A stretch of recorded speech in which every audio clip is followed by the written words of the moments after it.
All right, everyone, we're going to do something a little different here.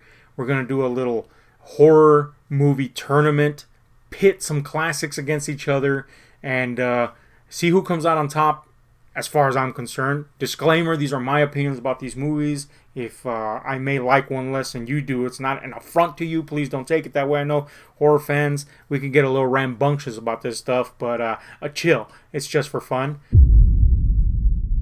So we're just going to start here. Dead Alive versus Freaks.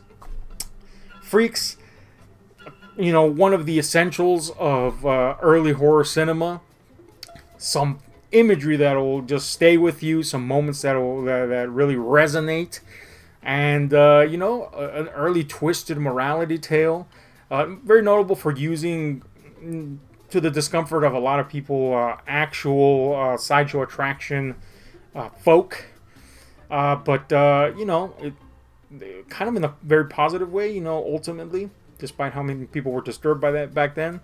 We do know that Freaks is a compromised vision. It's not exactly the cut that you know, should exist, but it's still iconic. It's still entertaining. I'm going to go controversial here and say that I do feel that sometimes there's a little bit too much fluff in it. You know, there's stuff that you're like, why am I watching this part? What is this? What is this? What does it have to do with anything? It's a relatively short movie, and still you're like, what is that? So, I love it. But Dead Alive, man, is a friggin' romp. You know, Dead Alive, early Peter Jackson, when he was making, you know, kind of these guerrilla-style indie movies with a lot of energy, a lot of dark humor, a lot of fucking bonzo fucking gore, you know. I mean, I don't mean to throw a classic of classics under a fucking train, but I'm going to go Dead Alive all the way, man. One of the bloodiest movies ever made. A hell of a funny ride. Gotta go Dead Alive, man. I just gotta.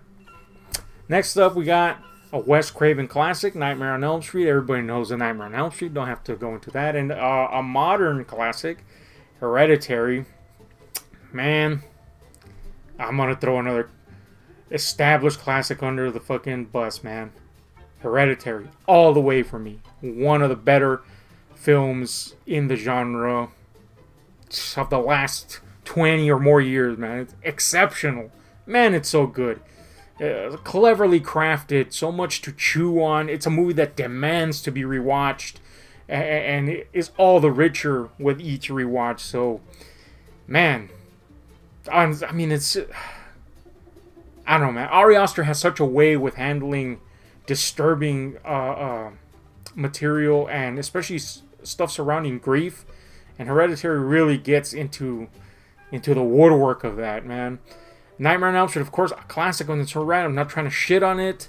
You know, we can admit that some of the stuff has aged badly, and the ending, you know, that kind of always kind of blew a little. But it is a classic. I'm not trying to shame it, but it's gonna lose, man, to Hereditary. All day, every day. Next up, we got, man, they're really pitting oldies against newbies here. We got The Bride of Frankenstein versus Open Water. I'll be honest with you, I don't remember Open Water that well. I saw it when it came out on rental back in the day, and you know, I thought it was pretty decent, but it didn't cause an impression enough for me to ever want to rewatch it or buy it. I'm willing to rewatch it any day, but I haven't since that first time. Bride of Frankenstein, of course, is one of the quintessential classics, and honestly, of the universal brood of films, it's one of the better ones, and it's notable for a lot more reasons than just because it's a Frankenstein movie.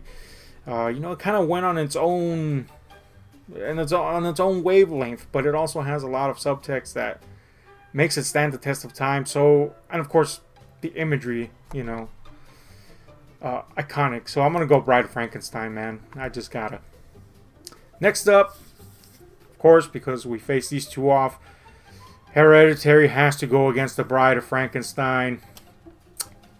It's not even a competition for me. Hereditary is gonna win that one right there. And of course, now we have to put it up against Dead Alive. Look, Dead Alive is a lot of fun. It's a blast. Hereditary wins, baby. It just does. It just does. All right. Next up. Next bracket. We got Blood Feast, the Herschel Gordon Lewis gore fest there, versus Frankenhooker, a very culty, campy, tongue-in-cheek 80s classic, if you will. Both very much in the cult arena. I'm gonna go Frankenhooker, man. You know, there's better Lewis movies. 1, 2. Frankenhooker's just, it's got that 80s chutzpah, you know. So I'm gonna go there. What We Do in the Shadows, you know, kind of like a little modern classic. I shouldn't say little, you know, it spun off into its own show and stuff like that, and it is quite clever and quite funny. Versus Zombieland, which made its own impression. I really like Zombieland quite a bit. Man, this one's a hard one. I'm gonna go with Zombieland. You know, I recognize that What We Do in the Shadows is a lot more clever, but I don't know. Zombieland, it was a moment for me. Also, it's got Emma Stone, so I mean, come on, guy. I'm gonna go Zombieland. Oh man, oof. I hate to shoot Descent out of the competition so quick, but it's got nothing on The Witch, man. The Witch is one of my favorite movies of the last God knows how many years, man. And as far as horror goes, this one reached the pinnacle. Robert Eggers movies in general are just so, I don't know. They're experience, you know. They're deep. They're in the moments that they portray. This was a great movie about overzealousness, you know, and how it can lead to dark places. Man, it's so good. It's so good. It's not. I recognize not for everyone. Not a lot of people like kind of like this more artsy approach to horror, but The Witch is exceptional, and that's not to shit on The Descent, which is itself one of the better movies of the 2000s. It's fantastic, you know, tense, thrilling. It's got some great sequences. It's just an out and out great movie. These are two great movies, but I have to pick The Witch. I just have to, man. Oh man, speaking of two great movies, Jaws versus The Shining. I'm gonna kill Jaws, boy. I'm gonna shoot that boy straight in the nostril.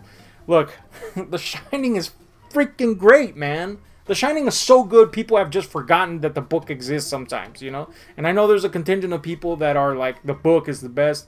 I'm a huge Stephen King fan. I'm gonna tell you, the book can eat ass compared to the movie. The movie is just lean, mean, and to the point. And it also manages to stir up a lot of questions. A lot, you know, it prompts you to examine things a lot because it is a Kubrick movie. And also because of that, because it is a Kubrick movie, you also get stunning camera work, you know, some great fucking acting from everyone involved. The Shining is going to win this one for me, man. Next up, we got Raw versus Halloween. Halloween, one of the blueprints of slasher subgenre, one of the classics among classics. And from one of my favorite directors of all time, if not my favorite director, John Carpenter. I recognize that. I bow to that. But Raw was an exceptional movie, man. It's a French movie, and you know, which I realize kind of restricts the amount of people that have seen it. But if you want something wildly original, kind of like a very twisted coming-of-age story, The Raw is the way to go. And I'm going to pick it, boy. I'm going to pick it over Mikey Myers. Had it been any of the Halloween sequels with Michael Myers, that would have been an even quicker decision for me to make, by the way. But anyway, here we got Don't Breathe versus King Kong. Another newbie versus an old-timey classic. I love Don't Breathe. It's a great movie. King Kong is too much of an important film. And on top of that, it's still so watchable, man. It stands the test of time so much on so many levels. Now, I would argue that it's not really a horror film, really, if we're going to get down to brass tacks here, but there's certainly a horror element to a giant creature, so I'm not going to argue that. But it's such a fantastic film in so many ways. You know, it's just amazing to watch what people back then did on such a grand scale. You know, it's an adventure film to me, above all. I gotta pick King Kong, man. As much as Don't Breathe is much more horror, by the way, but King Kong is, it's King Kong, baby. Next up, we got Your Next. A home invasion style movie from Adam Wingard. Remember when he used to make cool movies? Now he just makes a bunch of colorful monsters bashing into each other, and it's super dumb. Your Next, though, pretty good. And we got the Texas Chainsaw Massacre. I mean, come on, man. If you know me, you know I'm going to pick the Texas Chainsaw Massacre. Texas Chainsaw Massacre is so unique of a movie, man. It doesn't even feel like a normal movie. It's just kind of like this harrowing descent into a maddening, terrifying experience. And all that dirty, grungy visual grossness that comes along with it. It's a moment that you experience, is Texas Chainsaw Massacre. And that's why it's going to massacre the competition. Next up, we got Return of the Living Dead. An 80s classic. 80s all the way, man. Zombies done 80s style. Great humor. Great effects. Fantastic soundtrack. Which has been compromised too because of, music rights. But, man, does this one just hold up exceptionally well. And then we got kind of a modern classic, man. It Chapter 1. Which, I gotta admit, yes, there are a lot of changes from the source material, but the spirit of the source material is very much alive. It was a really, really good entry. I love both of these movies, but I'm going to have to go with Return of the Living Dead. It's lived with me so long. It's so important to me just as a horror fan. And it's something that, like, Goontick and I can bond over any fucking time because it's that kind of movie, for us. So I'm gonna have to pick Return of the Living Dead here, boy. All right, time to face off the ones that have won, and we got Frankenhooker versus Zombieland. Arguably, Frankenhooker is the more culty and thus kind of charming of the two. Obviously, Zombieland, much more polished, much more modern in that respect. I feel like this is a little sacrilegious, but I'm going to go Zombieland, man. It is a movie I constantly revisit, so there's, oh my god, this one. The Witch versus The Shining. Two colossal fucking movies as far as I'm concerned, man. Two unshakable freaking monuments of the genre. I don't have to speak more about The Shining. I mean, it is what it is. Its reputation is well earned. Oh my god, man. I'm going to have to go with The Witch, man. I truly, truly do love that movie. It's fantastic. I'm going to go there, man. Raw versus King Kong. Oh, man. I'm going to say Raw is a much more intense and personal affair for me to watch. I would probably, if pressed, tell you that I prefer that movie.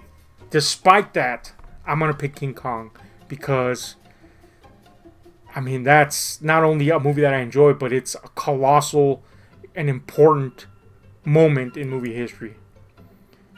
Ooh, that was rough. Okay, Texas Chainsaw versus Return of the Living Dead. Yeah! This is even harder. If I was Goontick, I would pick Return of the Living Dead, and I would be fine with that. But I'm not Goontick. I love Texas Chainsaw Massacre, man. It is, I mean, it's just one of those movies that, that's always been up there for me. So I'm going to go Texas Chainsaw, baby. I'm going to go there. And now we got Zombieland versus The Witch. Zero competition. Zombieland gets dusted with a musket, which, by the way, they probably used in the time of The Witch. But anyway, King Kong versus Texas Chainsaw Massacre. I feel like I just fluffed up fucking King Kong, and now I'm gonna have to betray him because I am gonna pick Chainsaw Man. I just am. And then we got Chainsaw versus Witch. The Witch is just such an accomplishment. I'm picking The Witch. I mean, I hate to throw my boy there. Oh, come on, man. So we got an Ari Aster monstrosity and an Eggers ass kicker against each other now. Man, both of these movies are so freaking good.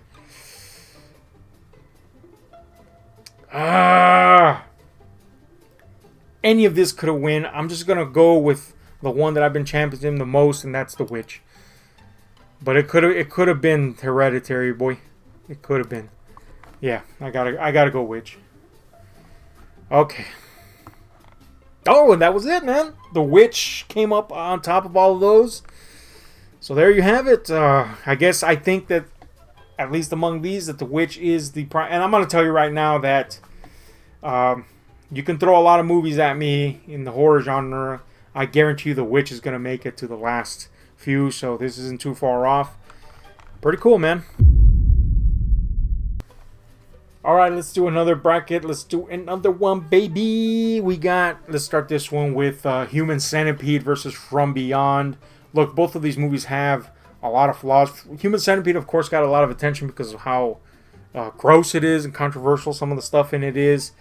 But up to the point where, you know, the gears change in the movie and it gets into that weirder stuff, it's a pretty crappy movie, you know? It's not good. It's the weird stuff that kind of saves it. Now, if this was Human Centipede 2, then we'd be talking about something really interesting. But Human Centipede, it's not as good as some might have you. In fact, I dare say it's shitty. But From Beyond, it's camp, it's corn. It obviously oversteps the boundaries of what it's adapting. And, I mean, it'd have to make a fucking movie out of it. But man, is it 80s as hell. Stuart Gordon, tongue planted firmly in cheek. Weirdness galore. Crazy effects. Great cast of, classic horror people. From Beyond wins. Next, we got Raw versus It. These two were in the previous one. And, were they against each other? I think they were. I forgot who it was. Anyway, I'm going to give it to Raw, baby. I'm just going to give it to Raw. Return of the Living Dead versus another zombie comedy. We already spoke about Return of the Living Dead in the previous tournament. Shaun of the Dead, man, it's so good. I would argue that the humor comes a lot more constantly in Shaun of the Dead and is a little bit more clever. But man, you got that 80s vibe in the Return of the Living Dead, plus the humor, plus the creative zombie madness effects, etc. This is a hard one, but I'm gonna go Return of the Living Dead, man. Yeah, I'm gonna go Return of the Living Dead. Bride of Frankenstein versus Creature from the Black Lagoon. Now, I haven't seen Creature in a long time, so bear with me here. But my impressions of Creature have always just kind of surrounded the creature himself. And given that it's been over 20-something odd years since I've seen it, I'm going to say that if that's the only thing that's stuck to my head, it's probably not going to be as good as I as I think it is. So, Bride of Frankenstein I know is good, so I'm going to give it to Bride of Frankenstein. Dead Alive versus The Hills Have Eyes, the OG Wes Craven movie. I'm in the camp that The Hills Have Eyes, though a decent movie, isn't exactly as great as a lot of people make it out to be. It has great moments, but I think the remake took that and like spit shined it into something a lot better. So compared to Dead Alive, man, Dead Alive is just a rollick and romp, man. It's impossible to not have fun with Dead Alive and be impressed all around with what they achieved on virtually nothing. So Dead Alive, baby. You're next, coming back into the mix, this time versus Autopsy of Jane Doe, which I'm going to tell you right now is going to win. One of the better movies that came out. Really a kind of a little scary little nugget, man. A lot of people don't know about this one. And if you haven't seen it, do check it out. The less said, the better. It's kind of one of those movies that, you got to discover as you go along. But it's great, man. I love it. Autopsy wins. Next, we got Motel Hell versus What We Do in the Shadows. Motel Hell, of course, a camp classic. Corny as hell, but it kind of knows it. And it revels in its weirdness. And it is very fun for that, but it's also kind of very flawed. What We Do in the Shadows, much more sleek, obviously much more clever with its humor. I'm going to go What We Do. Next, Alien versus From Beyond. Baby, let me tell you, Alien, one of the best sci-fi movies ever, one of the best horror movies ever. The best Alien movie, quote me on that. Bleak, nihilistic, and yet still packed with some shreds of hope thanks to the great Sigourney Weaver as Ripley. Man, those effects, everything about it smacks of beauty. It's gonna demolish from beyond, which, though fun, I mean, it's not the polished majesty of Alien. Here we got Friday the 13th versus Night of the Living Dead. Night of the Living Dead, man, one of the foundational pieces of modern horror cinema. We owe so much to that movie. You know, it was really a turning moment. We went from a lot of hokey stuff to dead serious horror because of Night of the Living Dead. And of course, it brought us the version of zombies that we know and love nowadays, on top of cementing the idea of injecting a lot of social commentary into movies. Not that it was not a thing. It just did it in such a way that it was undeniable at that point that we could do that. Stone Cold Classic is Night of the Living Dead. Friday the 13th, I'm just going to say it, man. The first one's got nothing for me, man. It's got nothing, man. Look, the whole series, I'm not trying to shit on Friday the 13th movies. I enjoy them. I like Jason. He's a fun character. Which, by the way, he's not the Jason that we have fun with in this movie. He's literally just a kid in this, and not really a part of it, you know, physically until the end. But it's just such a... It's not good. You know what I'm saying? Like, the mystery sucks. Like, it's not a mystery of this character. The you know, Jason's mom shows up out of the blue, and she's not really been much of a thing in the movie.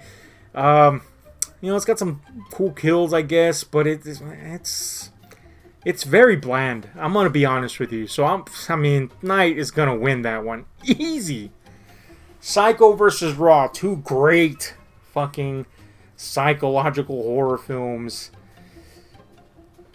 Love Raw, modern classic in my opinion. Deserves a lot more eyeballs on it.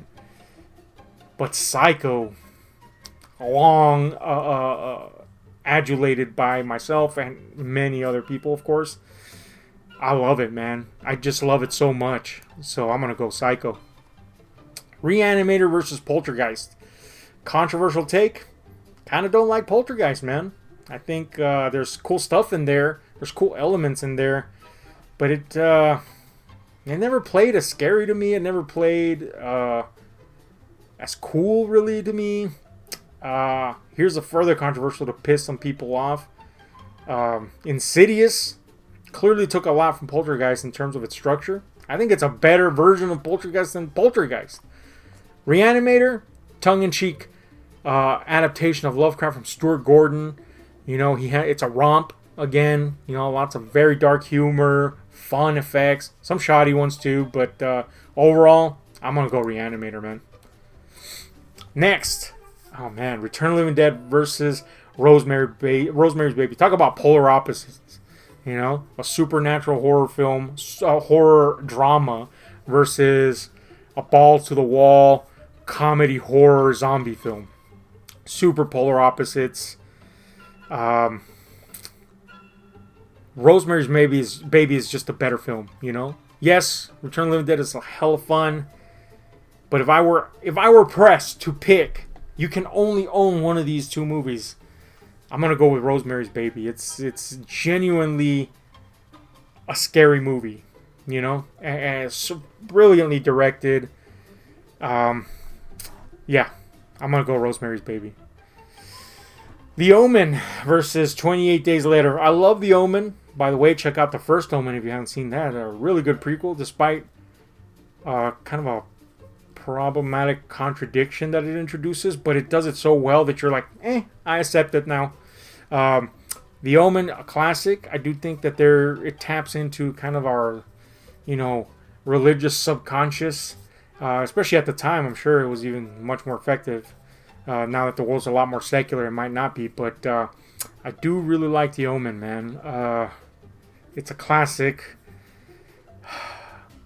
But 28 Days Later was kind of like a game changer in its own right, and it's so intense, and it's just fucking good. You know what I'm saying? It's good, man. It's good. I'm gonna go 28 Days Later, man. The imagery alone is like, man. Yeah, 28 Days Later. I'm going to go 28 Days Later. Next up, Bride of Frankenstein versus Hereditary. I'm going to just straight up tell you right now that Hereditary is taking the freaking bolt thrower to freaking Frankie's head here. Hereditary wins. I don't even got to explain that. Black Sunday, a Mario Bava classic, man. Ooh, that's a good one.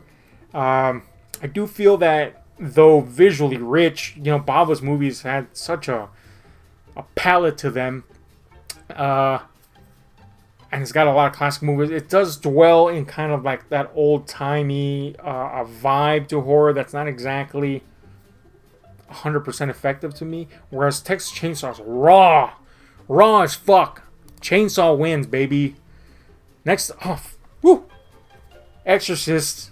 One of my favorite movies of all time. One of the best movies ever made. Brilliant. Again, I will go to my grave saying this. The Exorcist, before it is a horror movie, it is a drama movie about faith.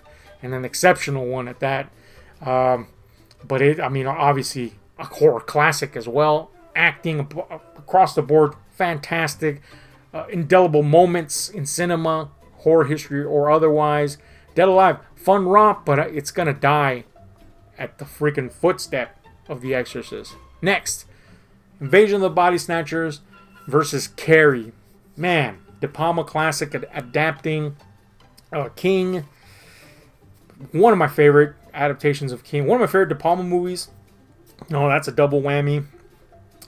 Great, iconic ending to it. Just, you know, just from a cinematography point of view, you're like wowed and floored by it. Invasion of the Body Snatchers. This is the remake from the 70s.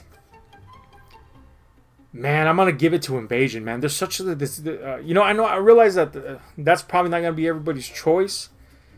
You know, a lot of people that I know find Invasion boring. I think it's exceptional at, you know, getting under your skin and giving you this creeping feeling of dread and nihilism. And it's got one of the greatest endings ever. I love Invasion. I'm going to go Invasion. Evil Dead 2 versus Autopsy of Jane Doe. Look, Autopsy of Jane Doe is an exceptional movie. A great movie. A serious horror movie. Evil Dead 2, though. Oh, man. This is one of the movies I watched the most in my life. And to this day still do, man. It's a perfect balance of horror that was introduced in its predecessor and just culty camp comedy. It's a romp. The effects are fantastic. Ash, as our main character, played by Bruce Campbell, reaches his nadir here. Evil Dead 2 wins, man. It's gonna win. You know what I'm saying? Suspiria versus the... Oh, man. Look, The Haunting is a stone-cold classic. Literally. Just to make it clear, I mean, it's obvious from the poster here, but this is not the shitty 90s Haunting. This is the original, and it's one of those, you know, slow burners, and it relies entirely on atmosphere and suggestion rather than just going out, boo, you know. An achievement. I don't want to seem like I'm not giving it the flowers it deserves. However, Argento Suspiria was a movie that fucking scared me. You know, it's visceral, it's weird, it's out there, and it creeps. It gives you the creeps, man. The score alone, Goblin score. Whew. I'm going Suspiria. Silence of the Lambs versus What We Do in the Shadows. You're getting bodied, Shadows. I'm sorry, man. Silence of the Lambs. You know, Hopkins' role alone would decimate you. The Ring, the American version, versus Black Christmas, the original version there. This is rough because they're very different movies. Love Black Christmas.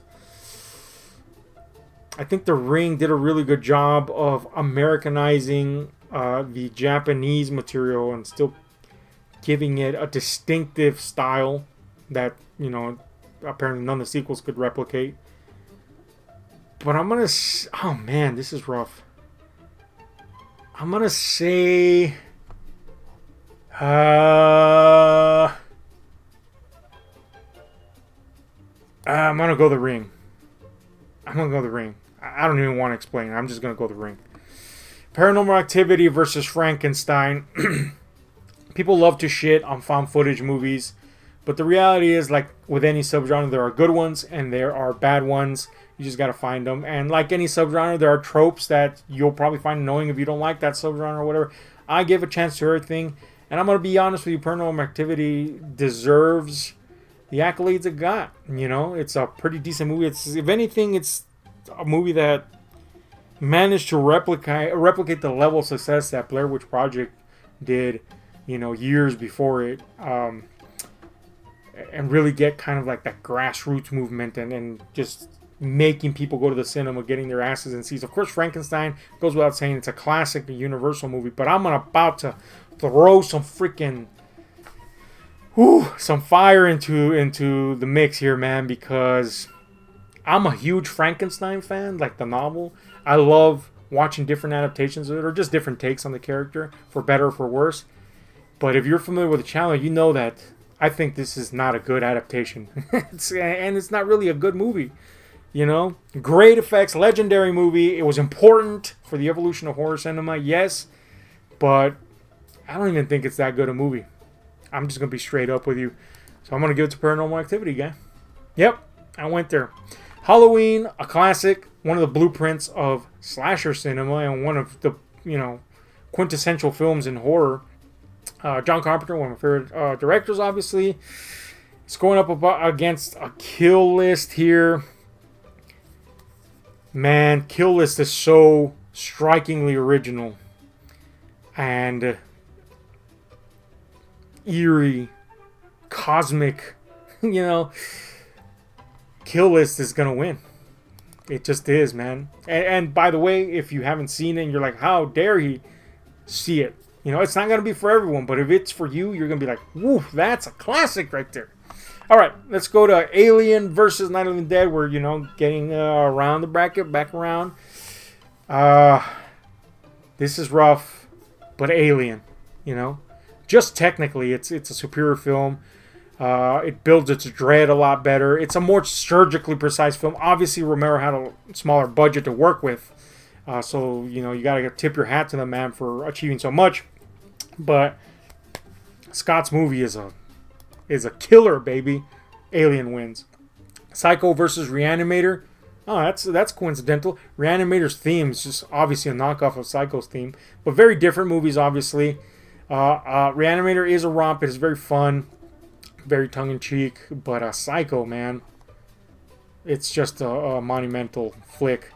I'm gonna go Psycho on that one. Rosemary's Baby versus 28 Days Later. I'm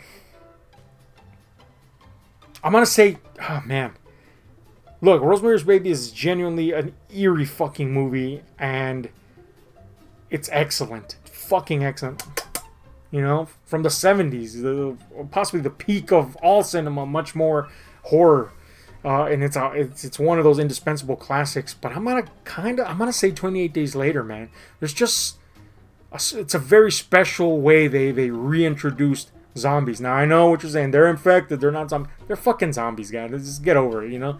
But anyway, 28 Days Later, yeah, just the way it was shot, the way. It's so kinetic and gritty and ugly looking, to be honest with you. It really made zombies, quote unquote, feel threatening. So I'm going to go with 28 Days Later for achieving that so well. Oh, man. A modern classic versus one of the ones that I have loved so dearly for so long. Look, Hereditary, I think, is a much better achievement in storytelling. And it's exceptional, and it's got so much substance to it, and it's just superior, you know. So I'm gonna go Hereditary. I hate to kiss my boy Texas Chainsaw like that away, but I'm gonna have to. Exorcist versus Invasion, two colossal monuments in the genre. I'm gonna go Exorcist though, boy. It's one of my favorites of all time, and it deserves every accolade it's ever gotten. Exorcist. Evil Dead 2 versus Suspiria. By sheer default of having it being one of the movies that I've seen the most ever in my life, I'm going to give it to Evil Dead 2. You know, always a fun time. Evil Dead 2 wins. Silence versus The Ring. Silence. I mean, I'm not even going to I don't have to explain that. Kill List versus Paranormal Activity. Kill List. Guess what, Paranormal? You're on the kill list because Kill List is going to win.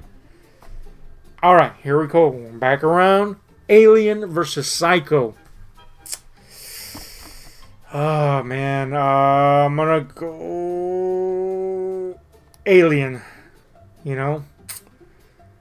All right, 28 Days Later versus Hereditary. Again, Hereditary is just so well crafted. I'm going to go Hereditary. Exorcist versus Evil Dead 2. I hate to bid you farewell, Evil Dead. I love you. But Exorcist. Superior film.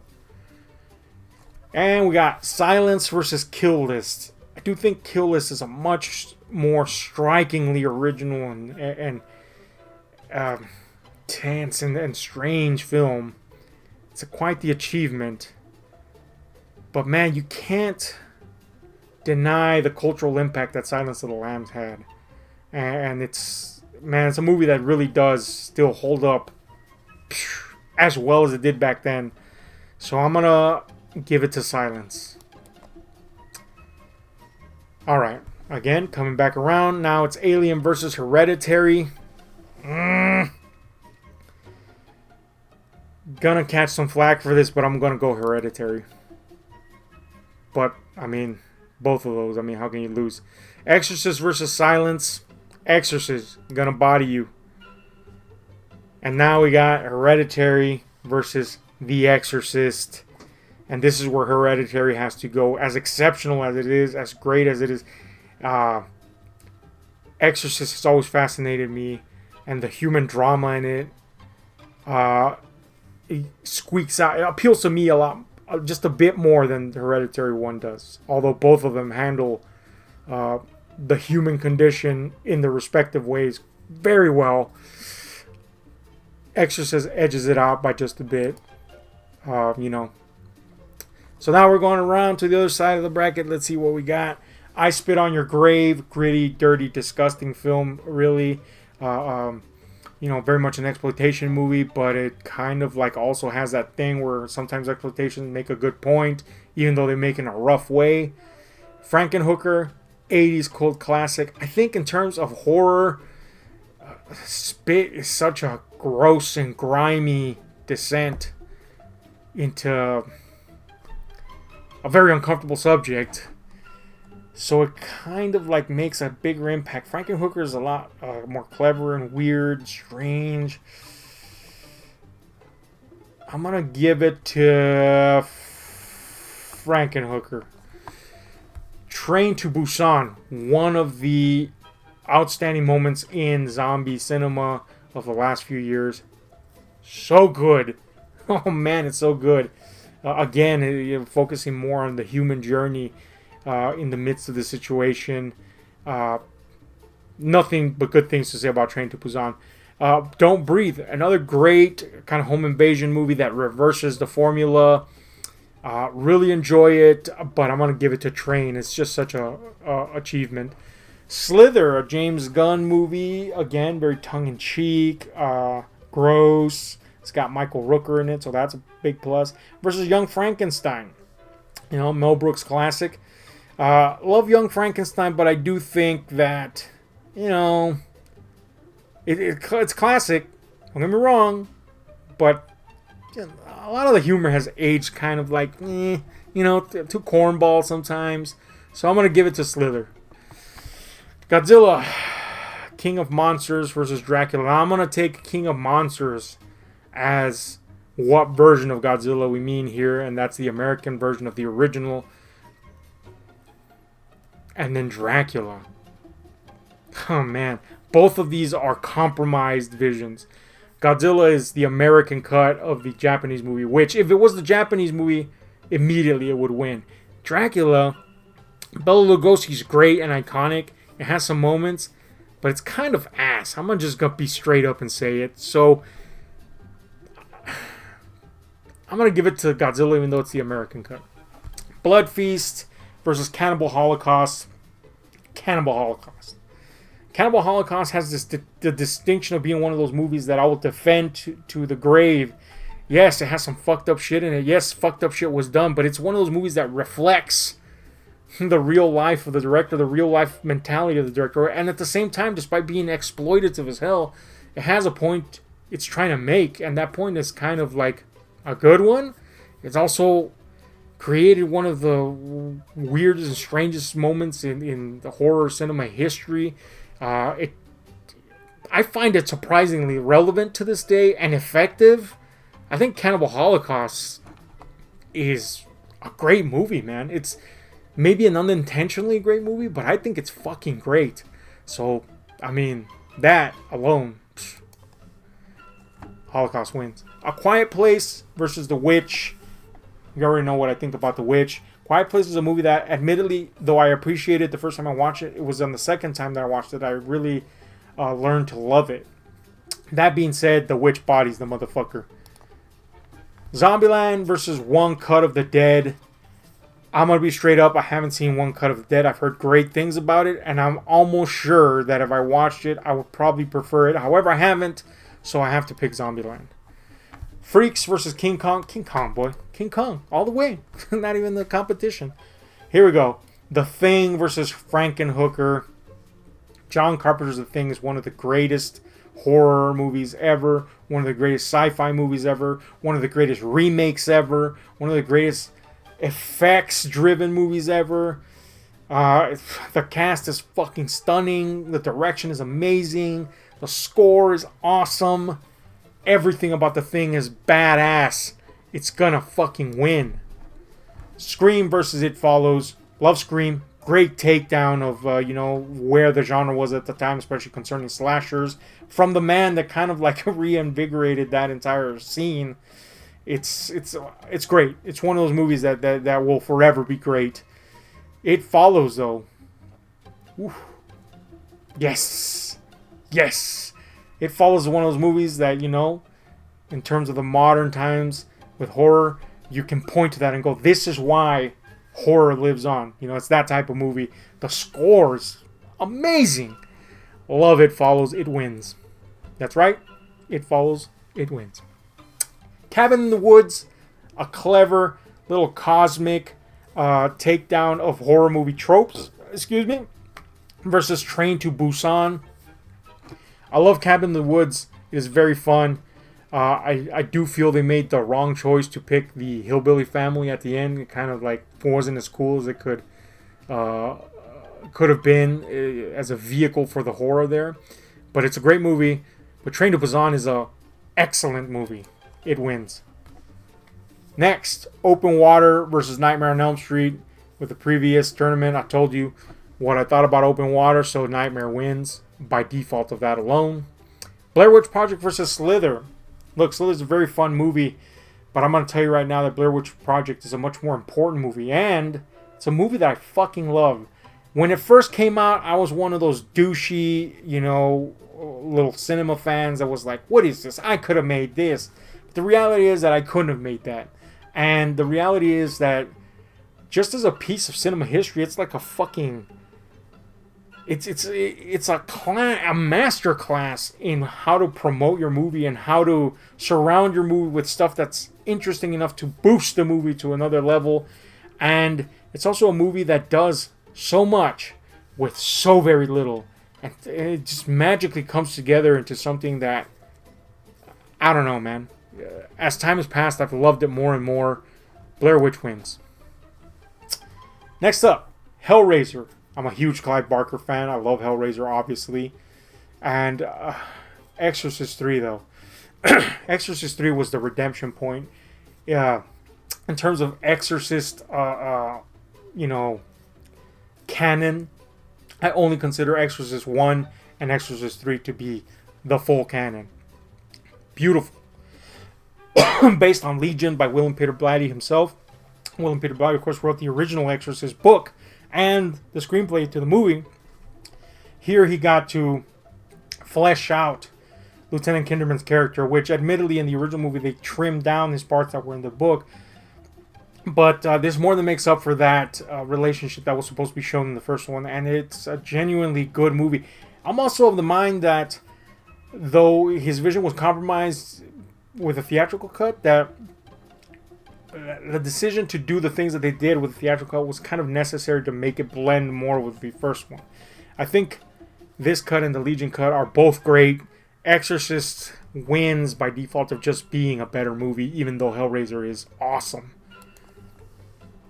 Here we go. In the Mouth of Madness versus Godzilla. Again, I'm considering this the King of Monsters American cut because of the poster. But even if it was the Japanese cut, I have so much love for In the Mouth of Madness, man. John Carpenter, possibly his last great film. You know, he did some good ones like Vampires too, but great. I think In the Mouth of Madness was his last one. And yeah, I mean, just like an ode to Lovecraft. Some little tips of the hat to Stephen King even. But just a crazy movie. And though it has some faults, I think overall it stands tall. In the Mouth of Madness. Lost Boys, in the 80s classic from, oddly enough, Joel Schumacher. And An American Werewolf in London from a guy that landed a freaking chopper on a person. Both kind of have, like, you know, comedic elements. But of course, American Werewolf is a lot more leaning into that. While at the same time being a standout werewolf movie. Which those are hard to come by. A great effects fest. And you could say that Lost Boys is a standout vampire movie. It does have some great effects. But I think the mix of horror and comedy is much more fine-tuned in An American Werewolf in London. And though I love the 80s-ness of the Lost Boys, I can't deny that American Werewolf manages to both be like an 80s movie and also a movie that feels old and like a werewolf movie should feel. Great effects, by the way. Fantastic effects. Yeah, I'm going to go London, man. Next, The Shining versus Cannibal Holocaust. Man, they did my boy Cannibal Holocaust dirty, boy. I have to pick The Shining. It's just a superior film. But I'm going to still say and reiterate that Cannibal Holocaust deserves a lot more respect than it gets. Shining wins. Next, Curse of the Demon versus Let the Right One In. Now, Curse of the Demon, also known as Night of the Demon. The Night of the Demon in fuller cut is one of the great old school horror movies. It takes itself seriously. It does a lot on a little, and I just love that movie. It's fantastic. It's fantastic. Really check out the longer cut of Night of the Demon. Now, this is Curse of the Demon. This is the American cut, a lot shorter. Versus Let the Right One In, which is a poetic, a beautiful vampire film, very strikingly original, based on the novel of the same name from John Ajvi Lindquist, whose books are amazing. Man, he should have more attention on him here in the States. Let the Right One In was just an achievement, so I'm going to go with Let the Right One In. Audition versus The Witch. Audition is genuinely a moment in film where I think when I saw that, I was like, I think this is maybe what people felt when they saw Psycho back in, 60. Unsettled, taken into the psyche of someone that's very troubled, downright disturbing at times. Audition is a fucking achievement. I love it. I don't want you to think otherwise, but The Witch is my jam. Witch, baby. The Descent versus Get Out. Man, they're really going to completely different territories as they're here facing each other. Again, Descent. I hate that you've lost 2 times in a row in 2 different tournaments, but I'm going to pick Get Out. Great film. Great fucking film. I think it handled its subject matter in a way where it could communicate what it needed to communicate without pissing too many people off, and yet stirring the pot like it does, like good horror should do. Disturbing, comedic at times as well. I love Get Out, man. I'm picking Get Out. Dawn of the Dead versus Zombieland. I mean, Dawn of the Dead is a stone cold classic. We're talking the original Dawn of the Dead from George Romero. One of the movies I've watched the most in my life, in various cuts no less. Great fucking movie. Zombieland, you're cool and all, but you got nothing on Dawn, boy. Nothing. The Conjuring versus The Fly. Now, a lot of people in horror will frown on the Conjuring universe, but I think they harkened the 70s style quite a lot in those movies and still managed to make it appealing to a modern audience, which was pretty cool. I actually really enjoyed the Conjuring series, even the weaker installments. But it's The fucking Fly, man. One of the greatest remakes ever from one of the greatest and most unique filmmakers out there. The Fly, man. It's going to win. Next, Martyrs versus King Kong. Now I've championed King Kong. But Martyrs, man. Whoa. You know what I'm saying? Fucking whoa.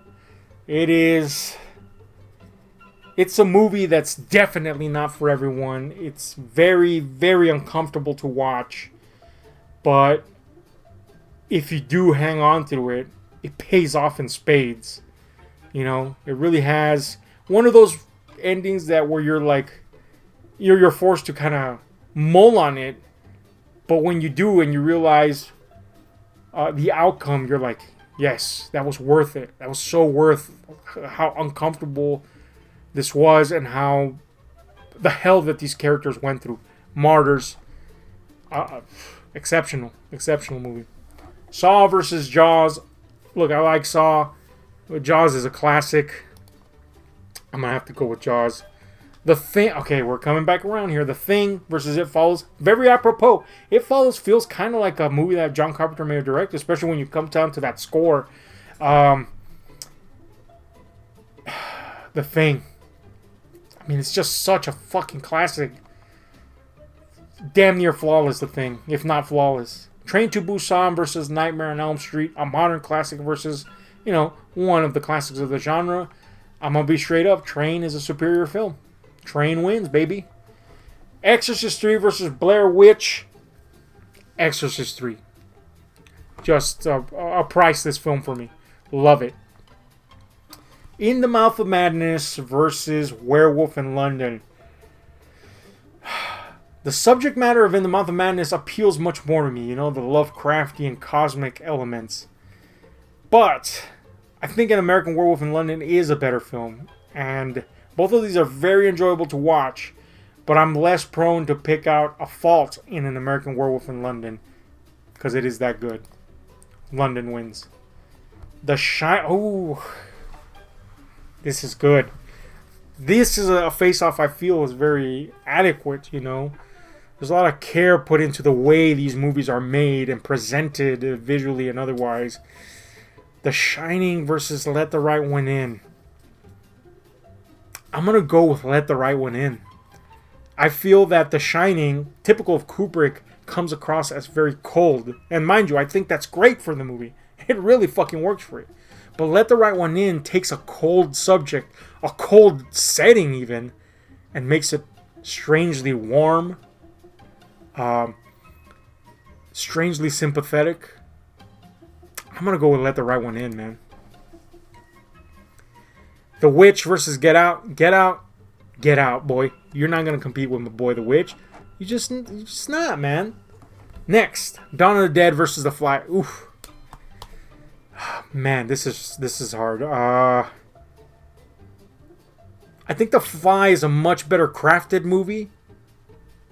And, the effects are fucking stunning in it. But Dawn is just one of those movies I've watched so much. It's so fun to just be around these characters. I love them. I love the characters. I'm going to go with Dawn, man. Next, Martyrs versus Jaws. Jaws, you're out, boy. Martyrs, continue being martyrs.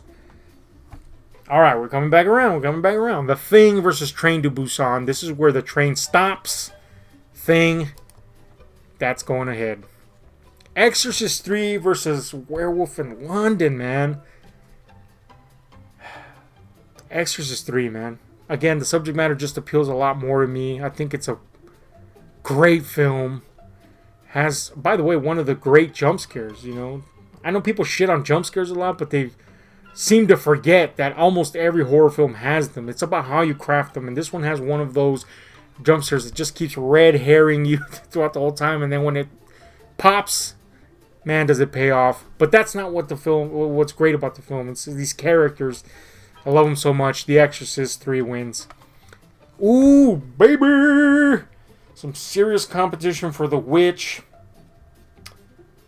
I feel that the characters in Let the Right One In are a lot more sympathetic, whereas the ones in The Witch, it's like you're watching your life go to hell, basically, you know, over what you believe, and that's, you know, not great. But that's also kind of like one of the great things about horror. Shows you uncomfortable things in a way that may even teach you a lesson. I think The Witch pays off a lot better. I think it's a much better made movie. It's a beautifully made movie, really. The acting is top tier. And it is one of my favorites of all time. So The Witch wins. Here we go. Dawn of the Dead versus Martyrs. Again, I sing the praises of Martyrs through and through, despite how unsettling it is. But Dawn of the Dead, baby. God, do I love that movie. Dawn. Next, The Thing versus Exorcist 3. This is where Exorcist has to go. I do think that The Thing is just, throughout, just a solid, crafted fucking movie. Exceptional. The Thing. Next, The Witch versus Dawn of the Dead. Well, The Witch. I mean, I love it that much, man, that it surpassed some of my old loves. The Witch. Next, I think this is the final one, I think. The Witch versus The Thing. Ooh, baby. I'm just going to tell you right now that this is the fucking hardest one. Look, any of these could win. I'm going to give it to The Thing just because I've loved it longer. But a big part of me wants to give it to The Witch because I love it that strongly. And it just thematically, and it appeals to me a lot more, you know. But The Thing, I'm going to give it to The Thing.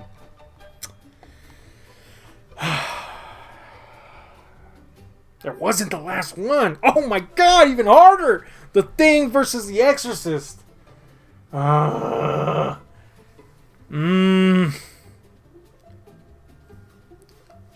This is where The Thing comes to an end, man. The Exorcist is such an impressive movie. Oh man, this is hard. Again, just like with The Thing versus The Witch, any of these could have won any day at any point in time. It could have been one or the other, but I'm gonna go with The Exorcist. I'll tell you why. I've loved it just about as long as The Thing, obviously, but The Exorcist is one of those movies that had so much hype behind it. The Thing does too in horror circles, but Exorcist, like, just on an overall level, had so much hype that you're, like, almost destined to be unimpressed when you eventually watch it. Now, I watched it, and it lived up to every single bit of the hype, and more, you know? Exorcist.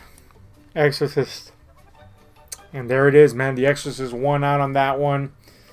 And if pitted against the former winner, it would win again. So there you go. Tell me what you think. Am I a fool? Anyway, hope you had fun with this. I'm out.